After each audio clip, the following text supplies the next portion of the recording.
Hi, my name is Patrick Perlmutter. Today we're going to talk about open source technologies. Open source technologies have been around for a long time, and they've been seeing a real big boom lately. Open source technologies have communities federated around the open license development of applications and platforms. So when you think of Linux or WordPress, well, those are open source technologies. In the case of Linux, an operating system called Ubuntu was developed on Linux. Linux gave the flexibility for an operating system like Microsoft Windows or OS X for Mac to be developed. But it gives the developers behind these systems a certain amount of flexibility they can't get with off-the-shelf software. There's a certain philosophy tied to open source technologies. And obviously, like the name would suggest, it's openness. It means that when someone builds a technology, they can put the code for that technology on the internet, and you can access it, and you can use it to do what you want with it.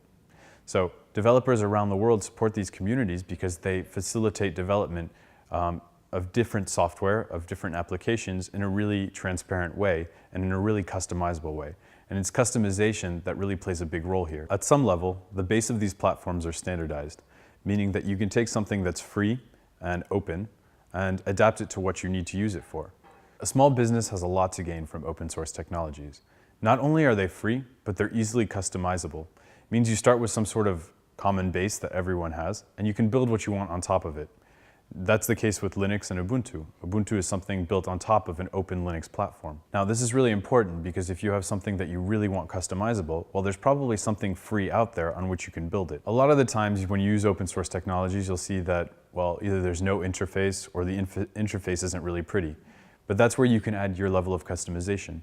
Not only is it building on top of the code that you can get for free on the internet, but it's also building the type of interface that you want to interact with that code.